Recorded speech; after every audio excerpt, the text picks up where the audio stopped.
Porque estamos recebendo uma figura ilustre do nosso Brasil, o ministro da Integração e do Desenvolvimento Regional, Valdez Góes, que está participando aqui na capital paraense da reunião do G20, que tem como foco a redução de riscos e desastres ambientais. Ao todo, são 163 delegações de 26 países. Ministro, desde já, muito obrigado por aceitar o nosso convite. Seja muito bem-vindo ao Manhã Liberal Mais. Bom dia Luiz Antônio, bom dia a todos os ouvintes do programa Liberal Mais. Quero também, em seu nome, cumprimentar todos os profissionais de comunicação do Estado do Pará. Em nome do ministro Jader Filho, que é meu colega ministerial, assessor direto do presidente Lula, que fazemos isso todos os dias, cumprimentar todos os meus conterrâneos paraenses. Você que é de Gurupá, né? Sou de Jaburu dos Alegres, município de Gurupá. Perfeito. Caboclo mesmo da beira do rio, acostumado a tapar igarapé, botar cacuri, Perfeito. Aquelas coisas que quem está me ouvindo aí do interior sabe como é que é, dá uma porongadazinha, né? Opa, com certeza. Quem pegar um tamuatá bacana. Pelo YouTube. O senhor é natural de Gurupá, aqui no estado do Pará, mas com carreira no nosso estado vizinho do Amapá, né, ministro? Eu migrei para o Amapá com 10 anos, né? Fui estudar e depois vim para o Pará estudar. Fui aluno da Escola Agrícola de Castanhal, Sim. 3 anos de colégio interno, uma vida, né? 3 anos de manhã, de tarde, de noite, é uma grande escola. Com certeza. Me orgulha muito disso. Mantemos aí o grupo de amigos, isso de 78, 79, 80, desde essa época a gente mantém muitos amigos aí se reunindo todos os anos. Ministro, a gente vai começar o nosso bate-papo. A gente sabe que a sua agenda de hoje está corrida por conta da reunião do G20, mas nós vamos iniciar a nossa conversa perguntando como o governo federal tem atuado, né, para proteger a população mais vulnerável dos desastres ambientais, especialmente nas periferias urbanas da região amazônica. Olha, o presidente Lula ele tem compromisso histórico com essa agenda, né? Ele, ao longo dos seus governos, primeiro e segundo, também da presidente Dilma, primeiro e segundo governo até o impeachment, ele sempre teve tanto garantido a resposta na hora do desastre, que isso é necessário, está do lado dos governos estaduais, do lado dos governos municipais, as prefeituras e a sociedade, dando ajuda humanitária, restabelecendo, reconstruindo, quando o desastre também destrói patrimônio, casas, né, infraestrutura, e também na prevenção. Então, o governo do presidente Lula e o presidente Lula sempre trabalharam muito isso. Agora, no seu terceiro governo, essa agenda tinha sido abandonada ao longo dos últimos 6 anos, e ele veio, aprovou uma PEC da transição no Congresso Nacional antes de tomar posse, e já em 2023 retomou toda a agenda de compromisso com a resposta no desastre e também com a prevenção. O Ministério das Cidades, que tem o ministro Jader Filho, né, à frente, é um compromisso desses, porque trabalha a mobilidade urbana, o saneamento, a macrodrenagem e habitação. Nós temos no país mais de 10 milhões de pessoas vivendo em áreas de altíssimo risco, então são os mais vulneráveis, e logicamente que com um evento que acontece, seja ele por excesso ou por falta de água, como aconteceu no Rio Grande do Sul, aconteceu no Pantanal, está acontecendo na Amazônia, aconteceu no litoral paulista o ano passado em outras regiões do Brasil, os mais vulneráveis são os que sofrem mais, perdem patrimônio, perdem vida, perdem produção, perdem a sua tranquilidade. Então o presidente Lula recria o Ministério das Cidades, coloca muito recurso para essas políticas públicas, passa a frear o problema e, logicamente, diminuir todo esse acúmulo, né, de vulnerabilidade que o país tem, para diminuir desigualdade e, com isso, ter maior inclusão social no processo de desenvolvimento. O G20, que o Brasil preside, é a maior demonstração desse compromisso do presidente Lula, porque ele diz claramente, você não diminui vulnerabilidade sem atacar desigualdades. Então, nós precisamos diminuir desigualdades para diminuir vulnerabilidade e, assim, nós temos melhor governança sobre o risco e a gestão também do desastre e a resposta à sociedade.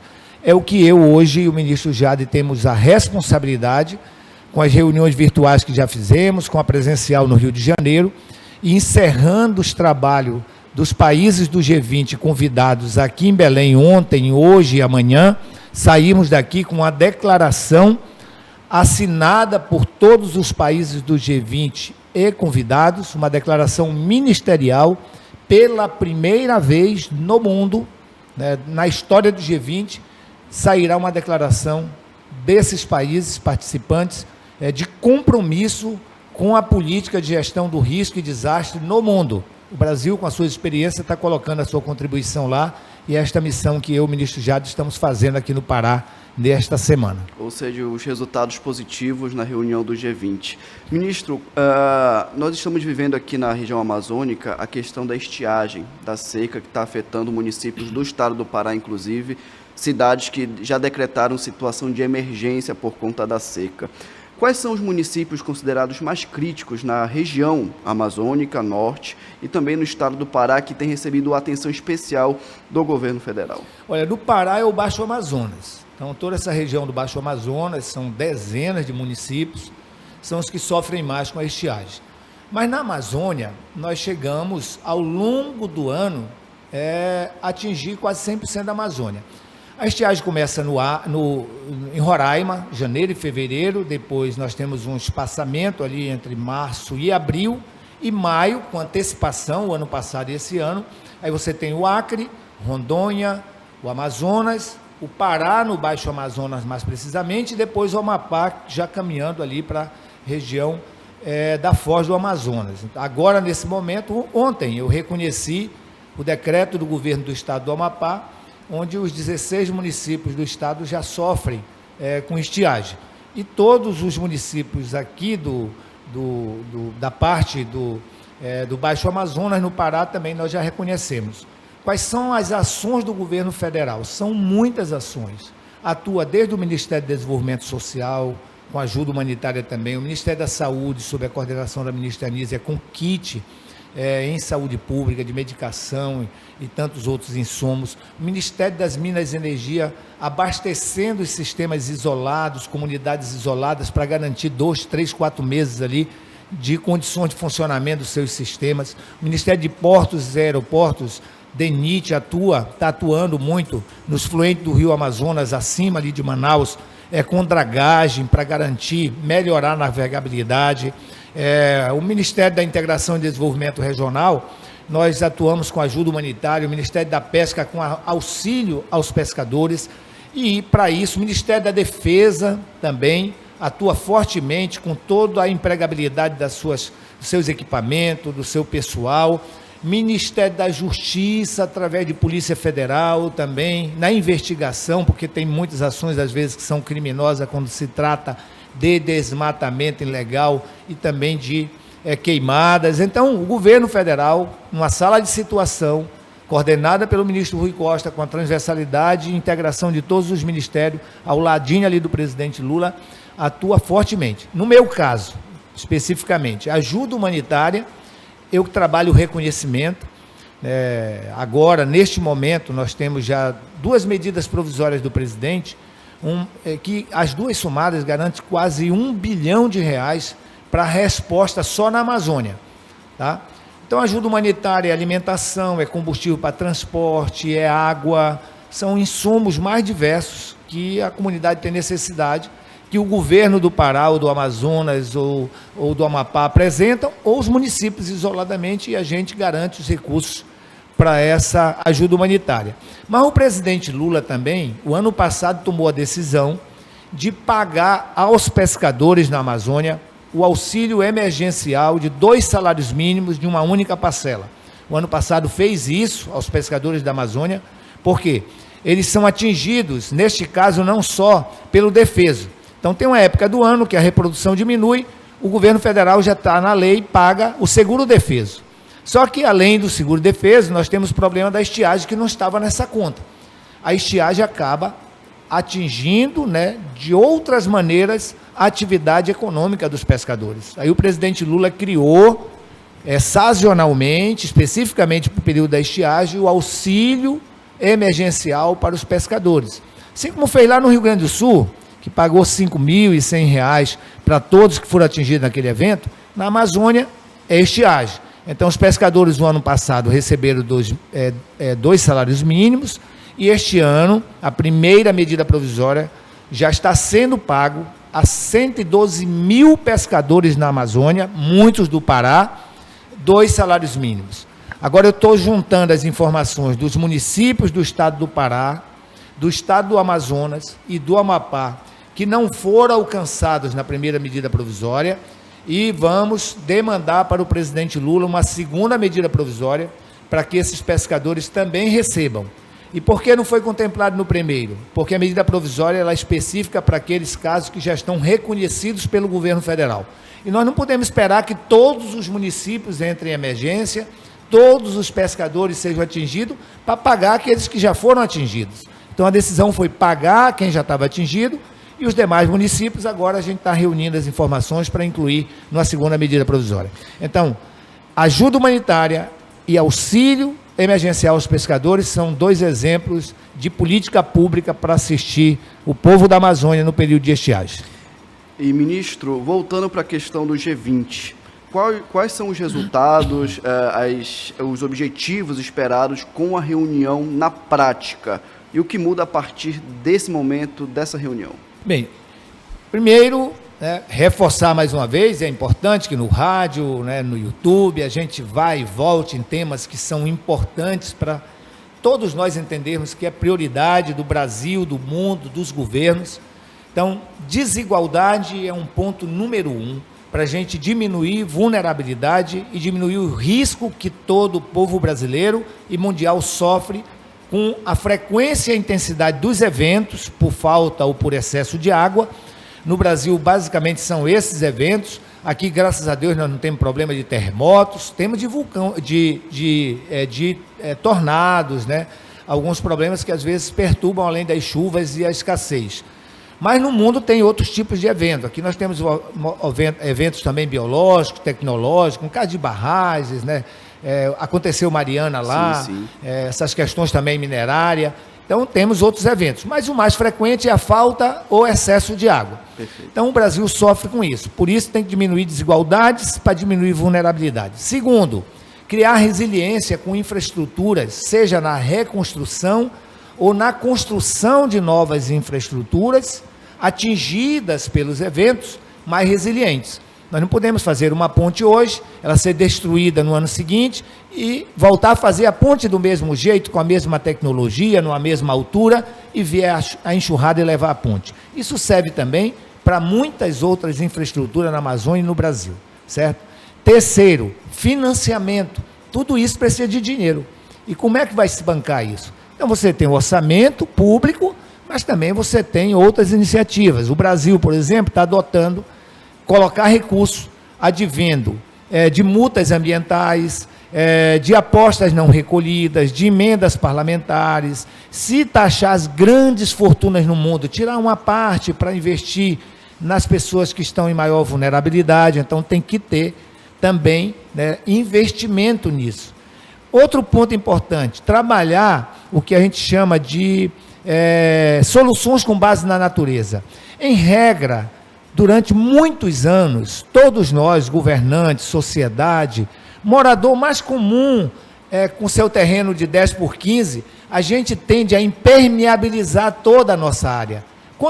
Quantos terrenos, quantas casas você, Luiz Antônio, conhece, você que está me ouvindo conhece, que a gente vai lá e mete cimento em todo o quintal?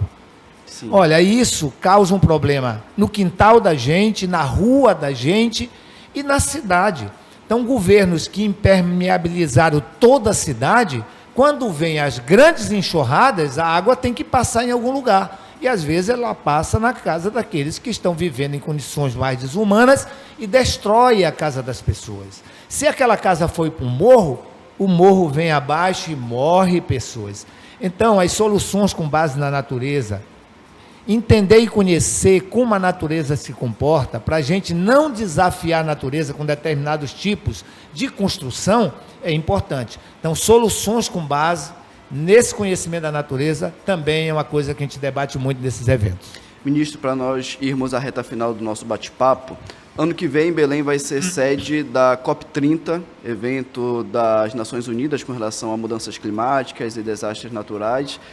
Qual a importância e também a expectativa sua para essa reunião? Claro, o senhor vai se fazer presente na COP no ano que vem, aqui na capital paraense. Olha, a primeira coisa que nós temos que deixar claro, eu do Amapá, o Jade no Pará, o Amazônida como você, quem está me ouvindo, me assistindo, é que nós não vamos aceitar que o mundo fique apontando para o Brasil como se nós fôssemos os grandes responsáveis por todas essas mudanças climáticas, o aquecimento global, porque uma vez ou outra, as notícias que saem, muitas vezes até dentro do Brasil e fora do Brasil, são sempre com um olhar negativo das queimadas e do desmatamento. E as iniciativas de nós amazônicos, dos governos, das populações tradicionais, dos indígenas, quilombolas, extrativistas, ribeirinhos, caboclos, pescadores, são lindas as iniciativas. Todos nós cuidamos da floresta, cuidamos do ambiente que vivemos. Tem alguns desavisados que acham que podem, né, cometer seus crimes, desmatar, né, desproteger e aí aumentar a vulnerabilidade da população. Mas isso é uma minoria que precisa ser, logicamente, corrigida pelas autoridades. Então, primeiro, não aceitar isso. Segundo, a Amazônia tem que ser vista com o potencial e a contribuição que ela dá ao Brasil e ao mundo, certo? Talvez uma das regiões do mundo que mais contribui com a questão do clima é a Amazônia. Eu mesmo no Amapá, o Amapá é carbono negativo. Nós captamos mais que emitimos. Então, quem do mundo pode apontar o dedo, por exemplo, no Amazônida que mora no Amapá ou em muitas regiões da Amazônia que está contribuindo todo dia? Então, primeiro, deixar isso claro. Segundo, exigir de todos aqueles que em algum momento já cometeram isso, mas que agora estão disponíveis para ajudar, para aumentar o financiamento dessas medidas. Terceiro, nas políticas públicas do Brasil e também dos governos a nível do mundo, ficar muito atento para que as atividades, seja de infraestrutura ou de modelos econômicos, não agrave mais a situação. Então, hoje, a ciência está aí, a pesquisa está aí, a inovação está aí, para a gente ter todas essas atividades, seja de infraestrutura, de produção, de industrialização, certo? Com menos emissões. Nós estamos aqui no Brasil fazendo um trabalho gigante sobre a parte do planejamento. O presidente Lula retomou o planejamento, fez o PPA participativo, sob coordenação da ministra Simone Tebet, lançou o novo PAC, e o novo PAC ele está comprometido com essas práticas de garantir infraestrutura, gerar emprego, gerar inclusão e diminuir emissões. E agora nós estamos lançando os planos executivos de desenvolvimento regional.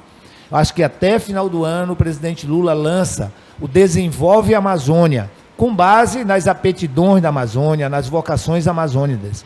O Brasil investe muito na Amazônia, tem que saber, que é o que nós estamos fazendo, se há coerência desses investimentos com as vocações amazônicas, senão nós agravamos a situação social com os modelos de desenvolvimento equivocados. Vou dar um exemplo. Eu tenho sob minha responsabilidade a execução do FNO, certo? Que é executado pelo BASA, numa programação financeira que nós aprovamos no Condel da Sudã, que eu sou o presidente. Então, o FNO tem que financiar, por exemplo, bioeconomia. O FNO não financia a bioeconomia. O ano passado nós aprovamos que parte dos recursos do FNO é para financiar a bioeconomia. O açaí, o cupuaçu, né, tantas potencialidades do Pará, do Amapá, do Brasil, aqui na Amazônia. Financiar, certo, infraestruturas resilientes, né, garantir que os ativos da floresta, sejam eles serviços ou produtos, sejam vistos com devido potencial. É o que está sendo feito pela Luciana, sob recomendação do presidente Lula, desenvolver tecnologias apropriadas para essas vocações amazônicas. É o que está fazendo o ministro Alckmin com mais indústria, né? Desenvolver também, né, projetos que industrializem a Amazônia a partir das suas vocações, que a gente deixe de ser só fornecedor de matéria-prima para o resto do Brasil e do mundo. Então, esses debates eles estão presentes dentro do Desenvolve Amazônia e que o presidente Lula vai apresentar à sociedade amazônica ainda até final desse ano, se Deus quiser. É isso, ministro. Conversamos com o ministro da Integração e do Desenvolvimento Regional, Valdez Góes. Ministro, muito obrigado pela sua participação, pela sua entrevista, pelos seus esclarecimentos. E sinta-se à vontade, convidado a voltar aqui ao Manhã Liberal Mais, à Rádio Liberal, ao Grupo Liberal, para conversarmos sobre outros assuntos voltados à sua pasta. Antônio, mais uma vez agradecer a você, aos seus colegas jornalistas, né, ao Sistema Liberal, cumprimentar meus irmãos paraenses, agradecer a todos os governos mundiais que estão aqui, são mais de 25 países aqui no Pará, representando essa política pública de gestão do risco, do desastre, todos os técnicos que nos auxiliam, a sociedade civil que está participando neste momento, tem uma plenária com a sociedade civil lá no hangar, vou passar por lá com o ministro também, Jader, para agradecer a contribuição da sociedade civil e cientistas, né, todos e todas que participam intensamente, né, agradecer, vamos sair daqui com grandes resultados para que o presidente Lula, na reunião de cúpula do G20, agora em novembro, possa deixar muito claro a contribuição e a participação do Brasil na diminuição do risco e desastre para o Brasil e para o mundo. E no mais, aos meus queridos e amados conterrâneos, um grande abraço em nome do povo amapaense.